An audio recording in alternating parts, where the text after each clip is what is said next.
कितनी ज़मीन का मसला है? ये कितने रुपए की ज़मीन है जिसकी वजह से इतने कत्ल हो रहे हैं? मेरी वालदा को स्टेप ब्रदर्स ने और स्टेप मदर्स ने पॉइजन देकर कत्ल कर दिया।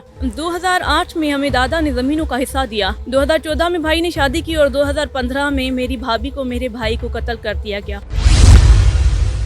एक शोपीस मिनिस्ट्री है, कुछ भी नहीं होगा, लेकिन फिर भी मैंने बार बार इसरार किया कि सर प्लीज़। तो उसने कहा कि आपके भाई बहन कोई मिनिस्टर थे कि हम उनके केस का नोटिस लें। उर्दू पॉइंट की वीडियोस देखने के लिए हमारा चैनल सब्सक्राइब कीजिए और बेल के आइकन पर क्लिक कीजिए ताकि आप हमारी तमाम आने वाली वीडियोस से बाखबर रह सकें। अस्सलाम वालेकुम नाज़रीन, आप देख रहे हैं उर्दू पॉइंट। मैं हूं फ़ारूक शहबाज वड़ाइच। ये आज की जो कहानी बड़ी दर्दनाक कहानी है। मामला शुरू होता है 1997 से। 1997 में पहला कत्ल होता है, फिर 2015, फिर 2018। अब तक 4 कत्ल हो चुके हैं। और मेरे साथ बैठी हैं नायाब उमरानी, जिनका ताल्लुक़ है बलूचिस्तान से, जैकबाबाद से। और ये ऐनी शाहिद हैं जो कत्ल हुए। इनकी बहन का कत्ल हुआ, भाई भाभी, ये जो कत्ल हुए इसकी ये ऐनी शाहिद हैं। लेकिन अब मसला ये है कि इनकी जान के दुश्मन हो गए इन्हीं के सुतेले भाई। और ये इंसाफ के लिए इस्लामाबाद इक़्तिदार के जो आला ईवान हैं वहाँ के भी दरवाज़े खटखटा रही हैं। लेकिन इनको रिस्पॉन्स क्या आ रहा है, इनको किस तरह से वहाँ से भेज दिया जाता है, इनकी कहानी क्या है, वो मैं इन्हीं की ज़ुबानी सुनता हूँ। सबसे पहले हमारे देखने वालों के लिए ये बताएं कि हुआ क्या। पहले आपकी वालदा को कत्ल किया गया, फिर बहन भाई ये सारे कत्ल हुए, क्या कहानी क्या है? मेरे बाबा का ताल्लुक बलोच कबीले से था और मेरी वालदा पंजाब से बिलोंग करती थी। जब मेरे बाबा ने मेरी वालदा से शादी की तो बाबा की पहले ही अपने ख़ानदान से शादियाँ हुई थी। तो ये बात मेरी स्टेप मदर्स, स्टेप ब्रदर्स को अच्छी नहीं लगी। तो ऐसे मेरी अम्मी के ख़िलाफ़ साजिशें शुरू होती रही। बाबा को फालिज का अटैक हो गया, बाबा बीमार रहने लगा। तो मेरी वालदा को स्टेप ब्रदर्स ने और स्टेप मदर्स ने पॉइजन देकर कत्ल कर दिया। कुछ टाइम के बाद बाबा भी फौत हो गया और हम 3 बहनें 2 भाई थे। जो मेरा बड़ा हम बहन भाई से जो बड़ा भाई था उस वक्त उसकी एज 12 साल थी। उस भाई के नाम प्रॉपर्टी थी, घर था, होटल था। अम्मी के बाद फिर भाई को टारगेट किया गया। भाई को मेंटली फिज़िकली टॉर्चर करके परमानेंटली डिसेबल कर दिया। फिर हमारे ऊपर काफ़ी जुल्म हुए। आप कितने बहन भाई? 3 बहनें 2 भाई। एक भाई को टॉर्चर करके डिसेबल कर दिया गया। जी। जो भाई हैं और बहनें उनका क्या? 2008 में हमें दादा ने ज़मीनों का हिस्सा दिया। ज़मीनों की हमें विरासत दी और मेरा जो भाई था वकार, तो हम कराची चले गए। कराची में भाई ने हमदर्द यूनिवर्सिटी से लॉ की। भाई की लॉ कंप्लीट हुई तो हम फिर वापस जैकबाबाद आ गए। 2014 में भाई ने शादी की। 2014 में भाई ने शादी की और 2015 में मेरी भाभी को मेरे भाई को कत्ल कर दिया गया। और यहीं के औलाद होगी और ज़मीनों का वारिस आ जाएगा। कितनी ज़मीन का मसला है? ये कितने रुपए की ज़मीन है जिसकी वजह से इतने कत्ल हो रहे हैं? ज़मीनें बहुत ज़्यादा है। डिस्ट्रिक्ट नसीराबाद में, डिस्ट्रिक्ट जाफराबाद, डिस्ट्रिक्ट सोबतपुर और डिस्ट्रिक्ट जैकबाबाद में काफ़ी ज़्यादा हमारी ज़मीनें हैं। और ट्रांसपोर्ट का बिजनेस है, होटल है। कितनी ज़मीनें होंगी अगर हम इसको बता सकें? 1 अरब की तो होगी। 1 अरब की ज़मीन है। और एकड़ों में अगर हो तो कितनी एकड़ होंगी? नसीराबाद में 150 एकड़ है और जाफराबाद में 220 एकड़ है, सोबतपुर में 100 एकड़ है, जैकबाबाद में भी 100 एकड़ है। जब आपके दादा ने इस तरह से ज़मीनों की तकसीम की तो उसके बाद ये मामला शुरू हुआ? जी बिल्कुल। आपकी जो सिस्टर का कत्ल वगैरह हुआ आपके सामने हुआ? और किन लोगों ने मारा, कितने अफराद थे, क्या हुआ था? मेरी सिस्टर मेरे भाई के केस को परसू कर रही थी तो काफ़ी हमें थ्रेट्स थे। सनम बाजी ने प्रोटेक्शन एप्लीकेशन दी कि हमें काफ़ी थ्रेट्स हैं, हमें प्रोटेक्शन दी जाए, लेकिन हमें प्रोटेक्शन नहीं मिली। तो उस दिन 31 मई 2018 को कोर्ट से वापस घर आ रही थी तो दरवाजे पे ही मेरे सौतेले भाइयों ने कत्ल कर दिया और सौतेले बहनों ही ने। अच्छा, तो अब आपकी जो दूसरी बहन है, एक तो आप हैं, एक भाई तो अब टॉर्चर हो के वो डिसेबल हो चुके हैं। जो आपकी दूसरी बहन है वो इस केस को परस्यू क्यों नहीं करती और आपने इस केस को परस्यू क्यों नहीं किया? जब सनम बाजी का जब कत्ल हुआ तो मैंने अपने बयान रिकॉर्ड करवाए और फिर मुझे भी काफ़ी थ्रेट्स थे। मैं इस्लामाबाद आ गई। एक्स CJP साकिब निसार साहब को मैंने एप्लीकेशन दी थी जिस पर 100 मोटो नोटिस हुआ था। सारे अरेस्ट हो गए जिन्होंने भाभी का, भाई का और मेरी बहन का मर्डर के, सब गिरफ्तार हो गए। फिर साकिब निसार साहब रिटायर हो रहे थे, मेरा केस डिस्पोज ऑफ कर दिया। उसके बाद मैंने ऑनरेबल सुप्रीम कोर्ट में रिव्यू फाइल की, मेरी रिव्यू भी डिस्पोज हो गई। फिर मैं कराची हाई कोर्ट गई कराची में मैंने पटिशन दायर की कि एनी शायद मैं हूँ, मेरे बयान रिकॉर्ड किए जाए, मैं जैकमाबाद सिंध नहीं जा सकती, तो मेरे कराची केस ट्रांसफ़र किया जाए। कराची हाई कोर्ट के चीफ जस्टिस ने मेरा केस हैदराबाद ट्रांसफ़र किया। जब हैदराबाद केस ट्रांसफ़र हुआ तो नेक्स्ट हेयरिंग पर मैं अपने बयान रिकॉर्ड करने जा रही थी, तो जो अपोनेंट्स थे, जो मेरे स्टेप ब्रदर्स हैं, उन्होंने केस जैकमाबाद ट्रांसफ़र करवा दिया। जैकमाबाद केस ट्रांसफ़र करवा दिया वो इसलिए क्योंकि ये जैकमाबाद आएगी तो फिर इसका भी कत्ल हम कर देंगे, क्योंकि ये सारे जो मर्डर है मेरी फैमिली के वो जैकमाबाद में हुए हैं। और अब आपने इंसाफ के लिए कभी किसी वज़ीर से किसी जगह पे इंसाफ के लिए कोई दरवाज़ा नॉक नहीं किया?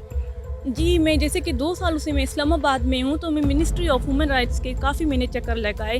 अस्सलाम वालेकुम, मेरा नाम नायाब उमरानी है और मैं जैकमाबाद सिंध से बिलोंग करती हूँ। मेरी फैमिली के 4 मर्डर्स हुए थे जिसमें आई विटनेस में हूँ। काफ़ी थ्रेट्स थे जिसकी वजह से मैं अपना शहर छोड़कर इस्लामाबाद आ गई और अभी मैं मिनिस्ट्री ऑफ ह्यूमन राइट्स के बाहर खड़ी हूँ। 2 सालों से मैं इनकी ऑफिस आती रही लेकिन मुझे रिस्पांस नहीं मिला। आज जैसे कि इंटरनेशनल ह्यूमन राइट्स डे है तो फिर मैंने सोचा कि मैं मैम शीरी मदारी से मिलूँ और अपना केस डिस्कस करूँ, और मुझे ये बोलकर इनकी ऑफिस से निकाल दिया गया कि आपके भाई बहन कोई मिनिस्टर थे कि हम उनके केस का नोटिस लें, और ये शोपीस मिनिस्ट्री है, आपका यहाँ पर कोई काम नहीं होगा और बाहर निकले। मेरी फैमिली के 4 कत्ल और इंसानी हकूक़ की इतनी बड़ी खिलाफ वर्जियों की क्या कोई वैल्यू नहीं है? मैं उनके ऑफिस जाती रही कि जैसे कि आई विटनेस मैं हूँ। शीरी मज़ारी साहब से मेरी एक ही रिक्वेस्ट थी, जैसे कि मैं उनके ऑफिस जाती थी तो शीरी मज़ारी का जो पीए से इब्रार, तो हमेशा मैंने उनसे कहा कि सर मैम शीरी मज़ारी से मुझे मिलवाए, मेरी मुलाकात करवाएं, और मेरी उनसे एक ही रिक्वेस्ट है कि ये केस में आई विटनेस में हूँ, मेरे हक़ में वो कैबिनेट में असेंबली में बात करे कि अपने ख़ानदान में एक बच्ची बच गई है तो उसके बयान वीडियो लिंक पे लिए जाए। लेकिन मुझे रिस्पांस नहीं मिला। जैसे कि उस दिन इंटरनेशनल ह्यूमन राइट्स डे था तो फिर मैं इस उम्मीद पर गई कि इतना बड़ा दिन है, मैम शीरी मज़ारी मुझसे मिलेगी और मैं उनसे अपना केस डिस्कस करूँगी। क्या हुआ जब आपने जाकर वहाँ बताया कि मैं इस सिलसिले में आई हूँ, इंटरनेशनल ह्यूमन राइट्स डे है? तो शीरी मज़ारी साहिबा के जो पीए से उसने मुझे कहा, इब्रार ने, कि आप आ रही हो और मैं आपसे एक ही बात करता हूँ कि एक शोपीस मिनिस्ट्री है, कुछ भी नहीं होगा। लेकिन फिर भी मैंने बार बार इसरार किया कि सर प्लीज़। तो उसने कहा कि आपके भाई बहन कोई मिनिस्टर थे कि हम उनके केस का नोटिस लें, और फिर मुझे कहा कि आप ऑफिस से निकले, और जब उसने दरवाज़ा खोला तो बाहर 2 गनमैन खड़े थे। तो मुझे कहा कि आप अगर दोबारा आई तो फिर मैं आपको इनके हवाले कर दूंगा। जैसे उसने ये कहा तो उस गनमैन ने अपने गन पे हाथ रखा। मतलब उन्होंने आपकी दादरसी करने के आपको ही आगे से थ्रेट किया? जी बिल्कुल। नायाब उमरानी की कहानी आपने सुन ली, उनको कानूनी मावनत दे रहे हैं एहसान न्यासी साहब। एहसान न्यासी साहब, ये क्या है कि एक लड़की है वो अपनी जान बचाने के लिए ठोकरें खा रही है और ऐसे में ह्यूमन राइट्स की जो वजारत है वहाँ पर वो जाती हैं और उन्हीं से बुरा सलूक किया जाता है। बड़ी अफसोसनाक बात है, और मेरी बात भी हुई उनसे। मैंने कहा कि आप नायाब को कॉल करके बाकायदा बात करें। इनफैक्ट मैंने तो मिनिस्टर साहिबा के पीएस को कॉल की और नायाब को कॉन्फ्रेंस में डाला कि नायाब को ठंडा किया जाए। नायाब क्योंकि उस टाइम तक पार्किंग में थी मिनिस्ट्री की और रो रही थी, तो मैंने उनसे कहा, उसने आगे से फ़ोन ही रख दिया। अगर तो पीएस साहब में इतना गरूर और इतना सरिया है तो फिर तो ऐसे सरिये तो हमें भी तोड़ने आते हैं। इतनी मिनिस्ट्री कोई ऐसी चीज़ नहीं जो सारी उम्र रहती है, या आप पीएस सारी उम्र रहेंगे।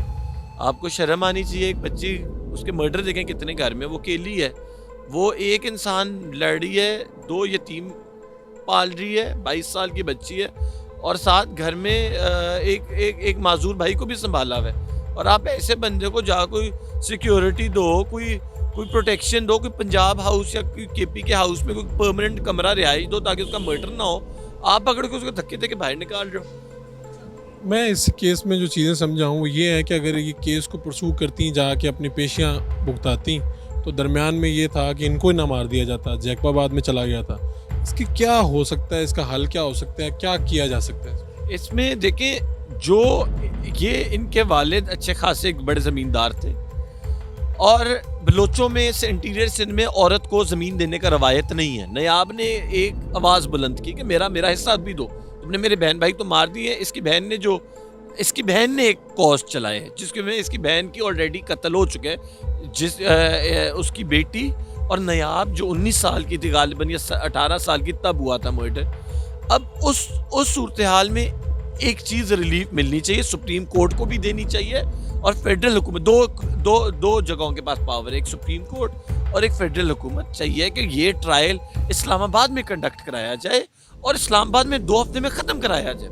कर क्या रहे हैं, वहाँ चला रहे हैं इंटीरियर सिंध में, वहाँ इसके बहन के मियाँ पे प्रेशर डाला, बहन को न्यूट्रलाइज कर लिया। अब ये रह गई है, इसका मर्डर होता है तो 2 चीज़ें होंगी, एक वो जो औरतों यतीमों और इसके माजूर भाई को हिस्सा मिलने अपने बाप की ज़मीन में से, उसमें कोई रुकावट नहीं रहेगी, वो गया। दूसरा जो बहन का मर्डर केस है ना, उसको जो Nayab is the only witness left जो उस केस में एज अ विटनेस रह गई, अगर वो भी नयाब मर गई तो केस खत्म। दूसरी चीज़ ये, उनको ये भी पता है नयाब का कोई मुद्दा ही नहीं बनेगा, स्टेट तो वैसे ही डरपोक है, स्टेट तो आप देख लें, स्टेट उसे धक्के देके निकाल रहा है, स्टेट को बजाय मुद्दत लेने की केसेस में स्टेट खुद कमज़ोर दिखाई दे रहा है। ये नायाब रानी का जो केस है, ये हुकूमत के लिए और इंसानी हकूक़ का जो अदारा है, वजारत है, इन सब के लिए ये टेस्ट केस है कि 4 कत्ल हो चुके हैं, ये आई विटनेस है उस मामले की और इनको सिक्योरिटी भी मिलनी चाहिए और इनका जो केस है इसको भी मंतकी अंजाम तक पहुंचाना चाहिए, क्योंकि आज ये जो बेटी ये पुकार रही है, हुकूमत की तरफ देख रही है, तो इसमें हम लोगों को सोचना चाहिए कि अगर इतनी नाइंसाफ़ी आगे चले जाएगी बात, तो मुल्क के अंदर जो बेयकीनी की कैफियत है वो मज़ीद बढ़ जाएगी। अपने मेज़बान फ़ारूक शहबाज वड़ाइच को इजाज़त दीजिए। अल्लाह निगहबान।